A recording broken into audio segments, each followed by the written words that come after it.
Olá, meu nome é Matheus Carvalho Cunha e eu vou apresentar a resolução da minha prova de RAC, refrigeração e ar-condicionado.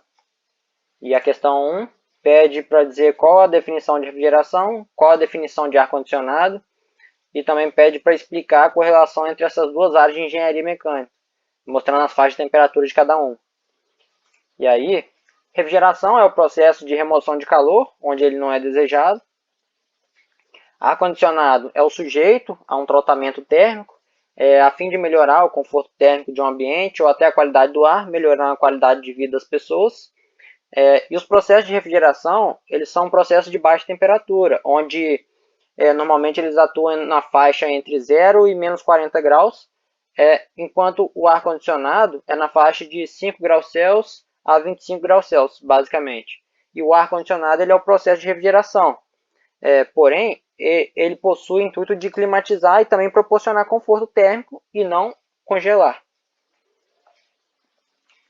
A número 2 pede para dizer qual a definição de fluido refrigerante e pede para relacionar quais características são importantes de serem consideradas para a escolha de um fluido refrigerante, isto é, os critérios de seleção de um refrigerante.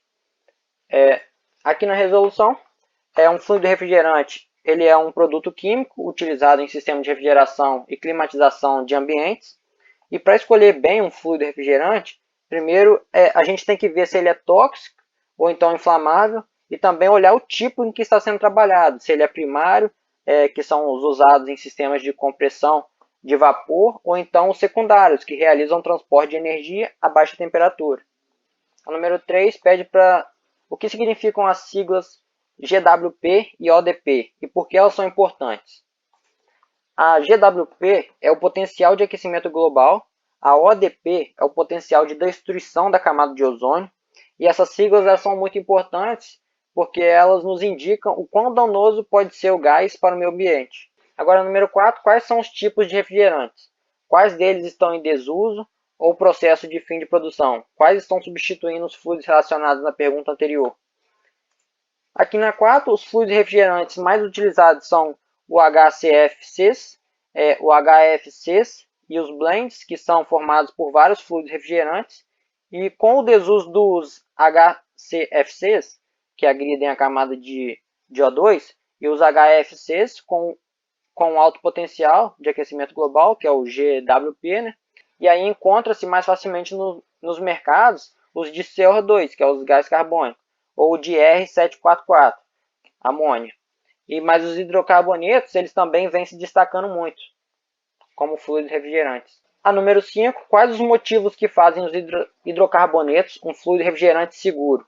Por serem fluidos incolores e também quase inodoros, ele tem potencial de destruição da camada de ozônio igual a zero, que é o ODP, né?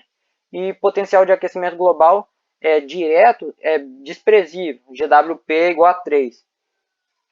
Assim, são pouco danosos ao meio ambiente, né? Possui boa eficiência e este também possui uma boa aplicação em larga escala e atualmente eles são usados em planos de refrigeração industrial. A número 6, o que são refrigerantes azeotrópicos? Os refrigerantes azeotrópicos são refrigerantes que têm uma mistura que, quando elas são usadas em ciclos de refrigeração, não muda a composição volumétrica ou a temperatura de saturação apreciavelmente com a evaporação, que é a ebulição, né? Ou então condensação a pressão constante.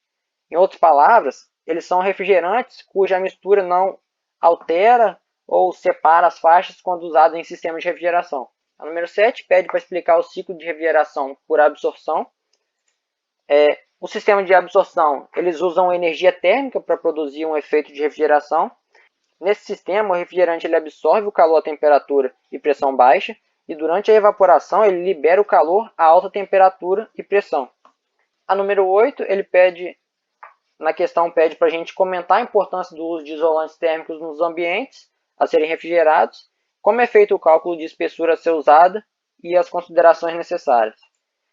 O isolamento térmico ele é importante, pois ele dificulta a troca de calor entre os meios em que se deseja manter a temperatura, e para se calcular a espessura do isolante, o projetista ele deve levar em consideração o preço, a influência desse isolante, as características de projeto, como a geometria e arredores também, pois isso influencia diretamente nos cálculos que a gente vai fazer.